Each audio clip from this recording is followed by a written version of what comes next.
Welcome, guys, to another awesome episode of Baseline Tech Talk Tuesday, where we're right here live on Zoom every Tuesday, 1 p.m. Eastern. The topic for today is PipeView. It's a super powerful tool that we're going to show you, and it is like overlooked all the time. So it's one thing I see when I talk to you guys and you ask questions. I'll oftentimes say, yep, that information is available in PipeView.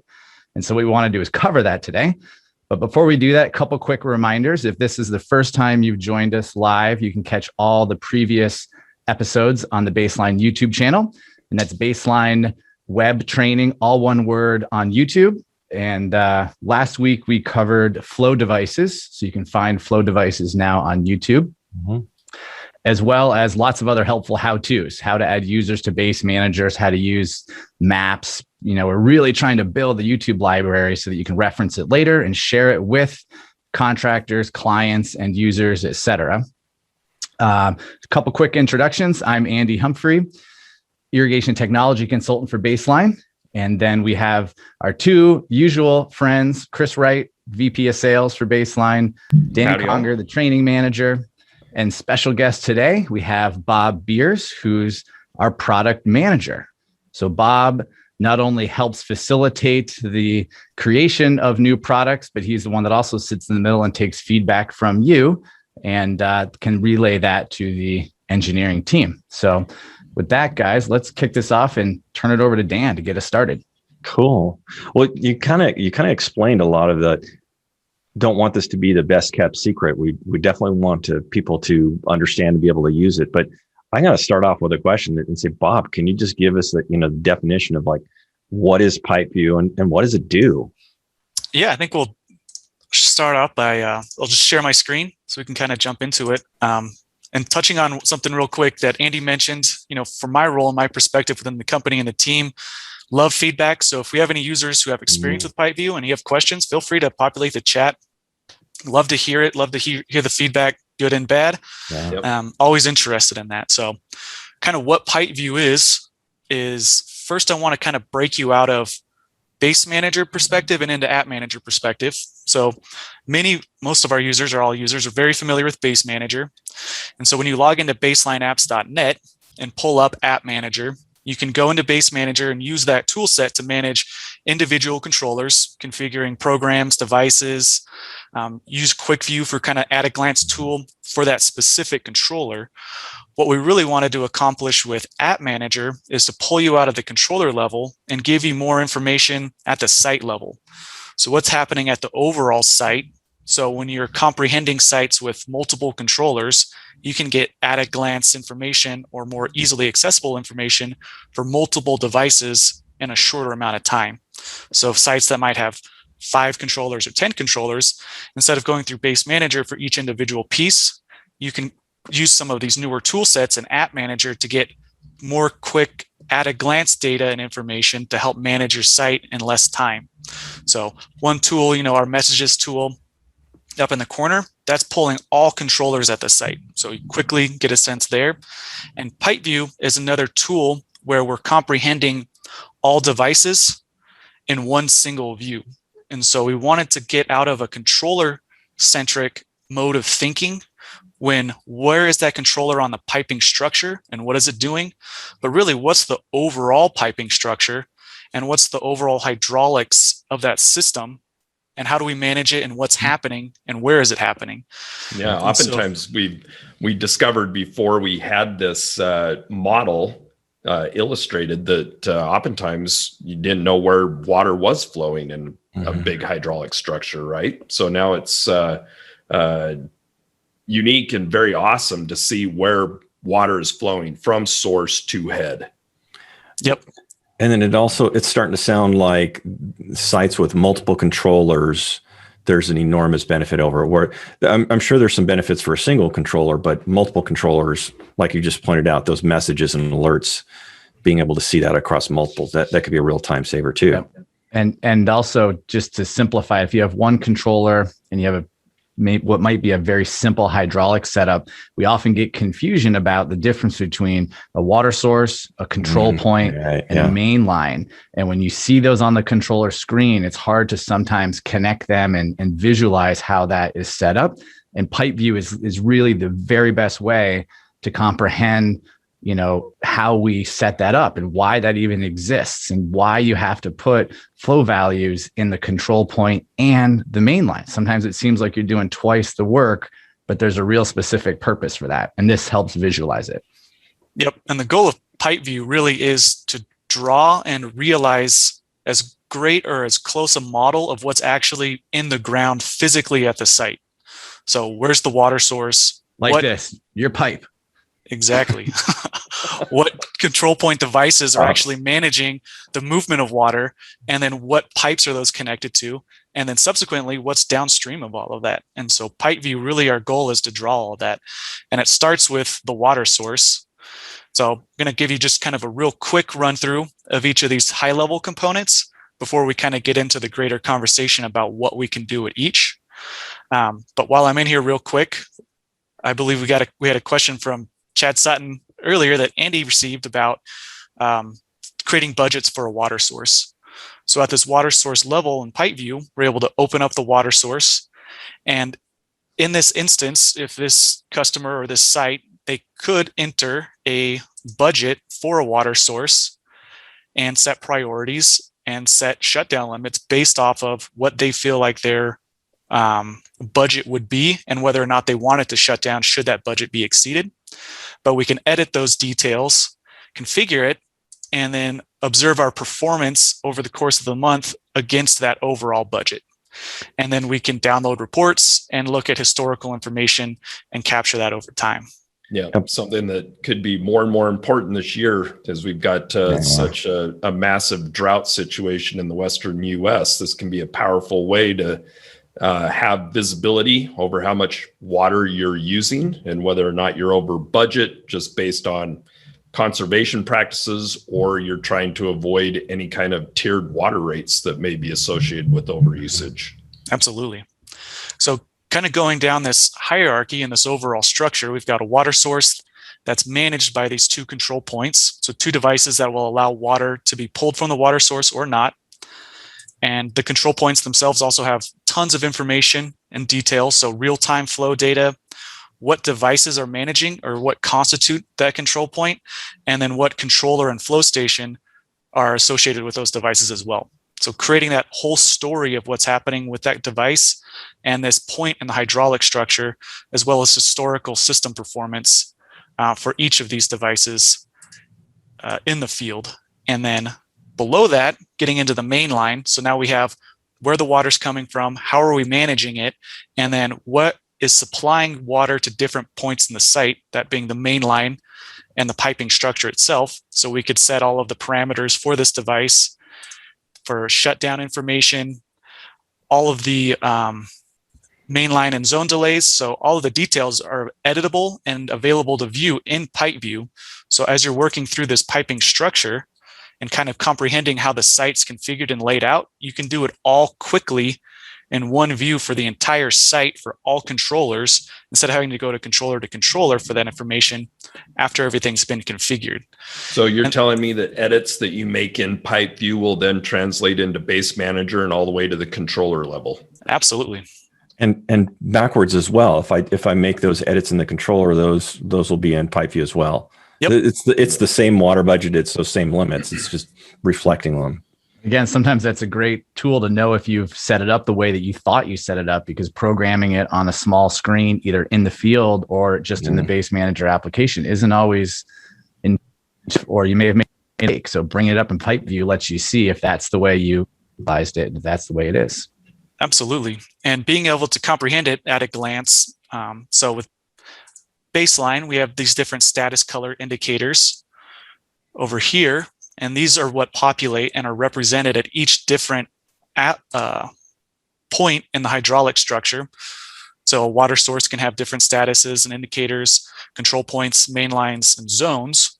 And so as we draw this piping structure out for the user, they're able to go in and drill down to see what's happening at their site and where. So where is watering occurring? Where is the actual flow of water through the piping structure? And in real time, have an at-a-glance understanding of where that water is going. And then what controller that could be associated with. And do I want that to be happening? Or is that not what I want to be happening? Or am I outside of my water window, but I'm still irrigating? So this is a great tool that from feedback that we've had from users, where this is one of the first places that they'll log into when they get to the site in the morning, is what's irrigating at this moment in time. And then what else do I have to look at and comprehend? And that could be any errors that I have. So if I know I've got some team members out on the site and we need to go do wet checks, we need to check on any messages or any issues, I can quickly get a sense of where that's located and what might be happening. So open circuit on this zone associated with this main line and on this controller. So I know geographically where that's located on the site, and I can quickly find that issue, what the issue is, and then how to fix it and where to fix it. And again, PipeView is doing that for the entire site. So you don't have to drill controller to controller to get that quick view look. You can get the entire site view with what's happening in the piping structure for each device that manages the piping structure. And so thinking about PipeView, there's a couple different ways to use the information in the data. Mm-hmm. And I think Andy made a great point about this. It's not also just about managing it, but it's the data, it's the historical information. It's coming in here and seeing what happened at each point in the site and using PipeView as an analytics platform and an analytics tool for ongoing management and understanding of what happened at that site and at different points in the overall hydraulic structure. Because this is across multiple controller view. Right. But we don't think of it like between that. The control point data, the mainline data, and the zone or the valve data, right? And people want different pieces of information sometimes. And so this allows you to quickly go to one or all of them. Yeah, because across all of App Manager, this is the place to get the best resolution on flow data for that whole hydraulic system, right? Yep. Yeah, this I think has the most comprehensive flow data across any tool set that we have. Mm-hmm. So aside from just the great visual representation of what's happening at a site and providing you with that at a glance knowledge of what's happening in that moment of time, it's also giving you detailed reports and detailed information about multiple devices. So over here, this user also has pressure data integrated into their control point. Nice. So they can look and observe the behavior of real-time flow set against pressure in their system and how that pressure flow dynamic behaves over time, and then being able to report on that and export this information quickly and easily across different date ranges, and then being able to get the different values. And so PipeView has a lot of this really great tool and all this powerful data to tell the story of your site, and specifically the story of what's happened in your piping structure over time. So as we're really thinking about flow management, we really feel like this is where you're getting into flow management, because and Bob, can you scroll back over to the first sort of setup we were looking at? Yeah. Just curious if we can see where that water's going. So we could see about 18 gallons a minute from the water source flowing through the main line down into the zones. Is that one or multiple zones running? Looks like it's just one. So let's take a look at that for a moment, if you don't mind. And that is zone 172. No, that's an old message. Can you scroll down? I just want to see if we can see the historical. There we go. Water usage on that zone. And right now we're looking at what period of time? This is month to month. Month to month. But we can go into weeks. Now, this is just for this particular zone. This isn't for the entire group of zones, not for the main line. It's so you can really change the scope of what you're looking at. Yeah, a lot of great drill down data here. So even down to the hour and the minute, to Andy's point. So what did this zone do over time, over this specific date range? I guess we're still looking at about a 3-week window there, April 16th to May 4th. Yep. And you can scroll a over. year, actually. We're looking at a year. 2020, 2021. And then going down to the minute, it just takes a second for the data to populate. But yeah, to Andy's point, though, when it's a year, that might be a lot of data. Maybe we would look at like 2 days or something. Yeah, exactly. But to your point, being able to tell that whole story from the water source, where that water moved through the entire system all the way down to the zone level. And like Chris said, sourced ahead. And where is it happening? And where is it actually emitting? And is that correct? And is that what I'd want it to do? And is that what we want to see? I think another valuable tool, and I think Dan, you could probably help speak to this too. It's managing your alerts and your thresholds and make sure that everything's truly balanced. Because when we talked about setting up thresholds at the controller, it could be hard to see sometimes. Maybe you didn't get the right information. Now you're throwing more alerts than what you expected, not because the system's doing something it shouldn't be doing, but because maybe fat fingered one of the data points. And so you could quickly get a sense of where you're seeing your alerts and how you could backtrack and quickly troubleshoot it versus have to dig into controller to controller to controller to see what's throwing that incorrect flow value. Because maybe like you put 450, but it should have been 650. And now you think you're seeing high flow when really you're not. It was just a bad data point.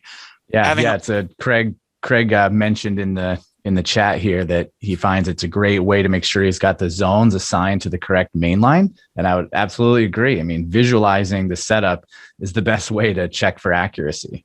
Right. So it begs the question in my mind, we're looking at this illustration.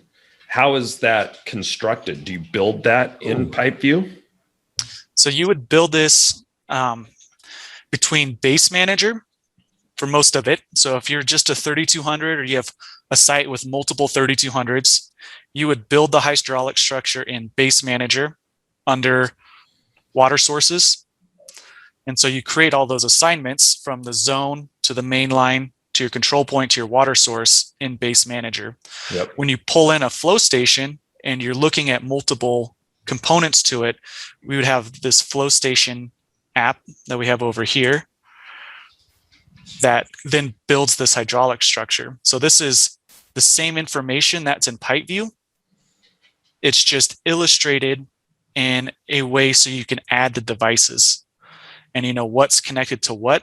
And then what PipeView is just a more graphical representation of that same flow hierarchy.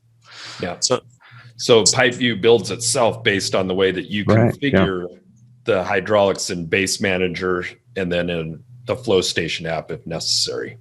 Yep, exactly. Yep. And to state the obvious, their main lines don't run in these patterns, but they show the relationship between them. So if I shut off if the 6-inch main doesn't have water flow, all those control points below it don't have water as well. Yep. So that's that. Another question came in regarding the data set, and if it's real time or is the historical real time or math based or whatever that may be. We've seen that the hydraulics have changed since we first started, right? So a control point turned off, 2 others turned on, right? And you're seeing that in real time. So all the data that you're getting, both as it's operating and historical, is real time usage. Yeah, and this is actually a fairly a complicated setup because we have true sub-metering, happening here, and we've got mainline to mainline configurations. And so some of what you're seeing here is only possible because of the flow state value and the capability that adds to the system. But there's actually quite a bit going on this site. Yeah. So let's ask the question too, what does it mean to be mainline to mainline configuration? Or what is the sub mainline that we mentioned? So if you look here, you've got your main 6-inch, right? And then you've got a main line that comes off of that 6-inch main line that's 4-inch. So the 4-inch is obviously going to have different flow characteristics and capacity than the 6-inch, right? So we're able to manage the flow across different pipe sizes, as well as with different flow values of the heads that are connected to the control point or the lateral. So gives you really good resolution on how much water is flowing at any given time, and then managing it correctly so that it enhances system performance. Yeah. Oh, and we shouldn't forget that it's 3,200 capability. And then again, just as a reminder, that mainline to mainline or sub metering requires the flow station capability. Yep. Mm-hmm. And Chris, what about what's going on here? That is a bypass scenario. So they've got a primary water source of 6-inch, which has, high flow capacity associated with it. But they've also got, zones that are connected directly to that 6-inch main line. And then they also have need for quick coupler operation when the system's not running.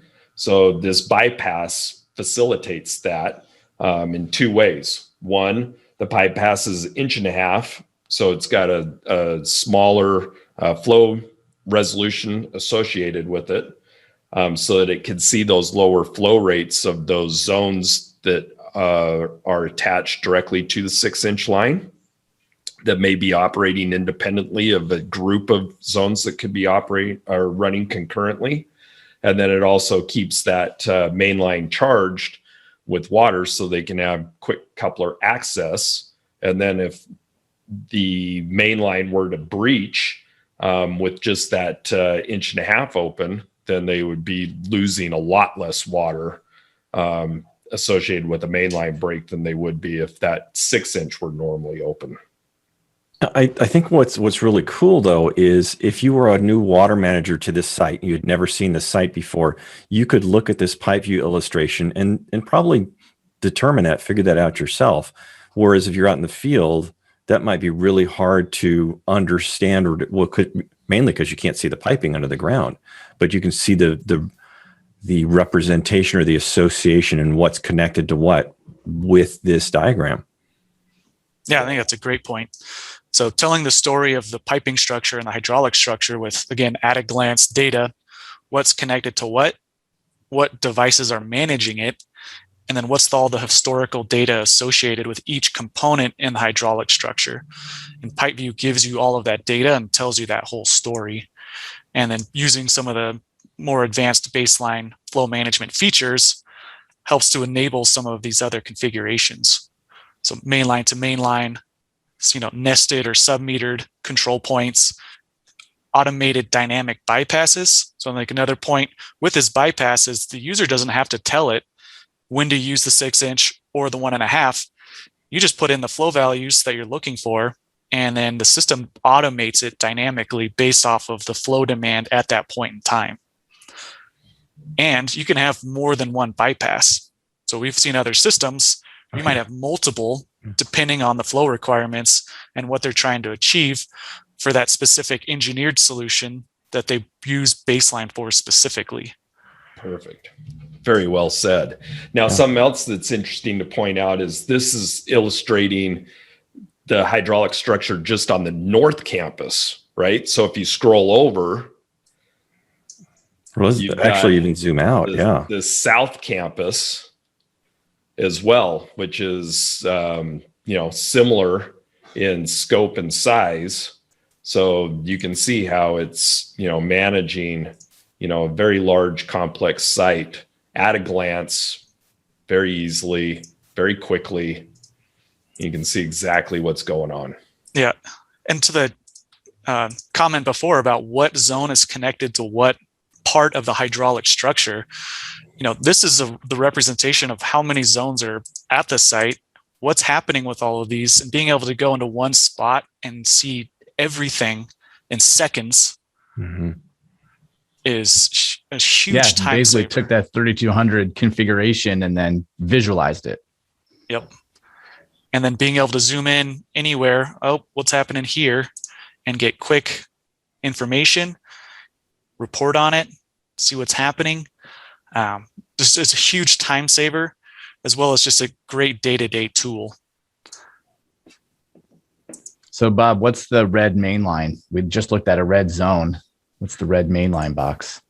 Yep, this is going to likely be a flow value. Nope.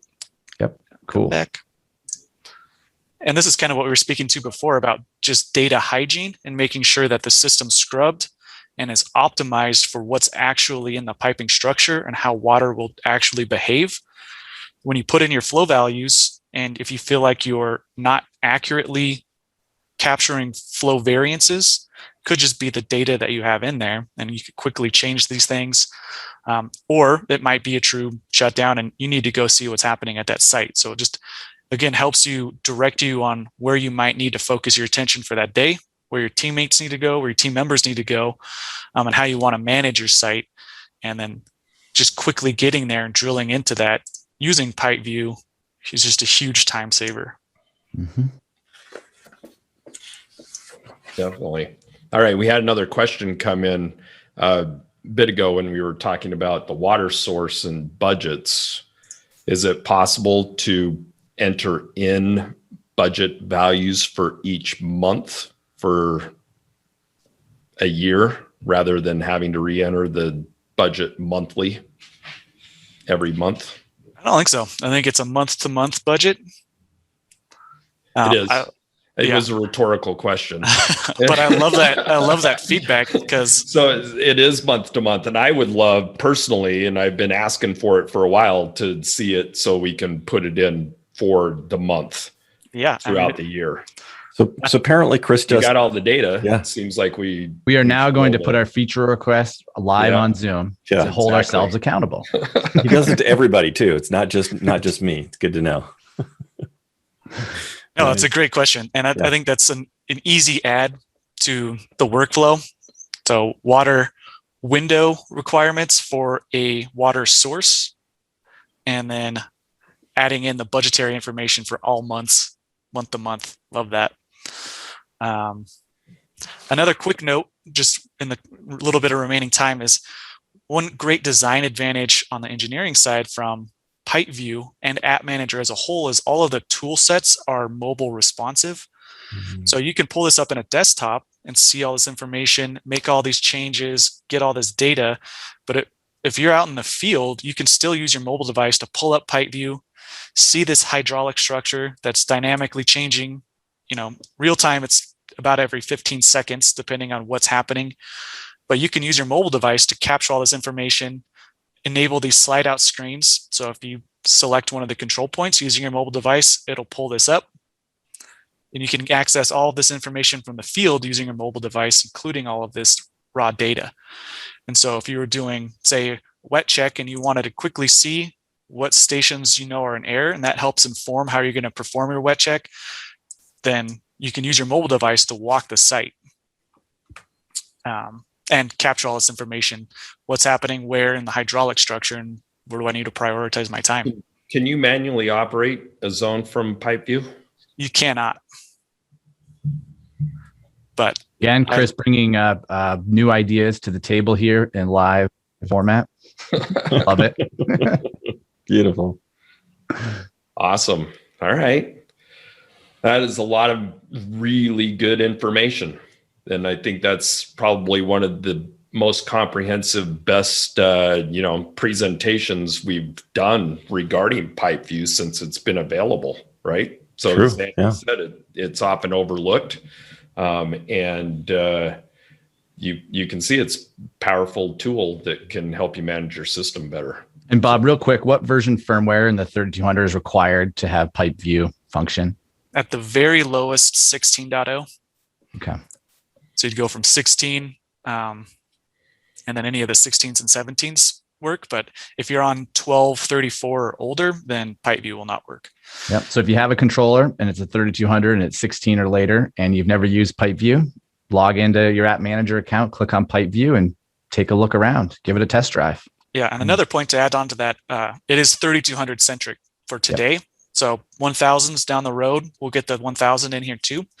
But obviously it made the most sense starting with the flow station and 3200s, providing that visibility for large architected sites. So, yeah, great stuff. Thanks for having me on. Thanks for the feedback. Thanks for the ideas. We appreciate your guest appearance, Mr. Beers. You're always welcome. Always very full of information and a great add to the program. So we are at the bottom of the hour. It's time to wrap, unbelievably. So thanks everybody for participating again this week. We hope that everything is going smoothly for you as you're ramping up and turning on systems and emerging from winter hibernation. So we're here to help. If you need anything, please let us know. And if you've got questions that you can't remember the answers to, it's likely found in Baseline Web Training on the YouTube channel. You can find a recording that's relevant, watch it at your leisure, watch it as many times as you want to the point where you're comfortable and understanding how to troubleshoot or program or configure something.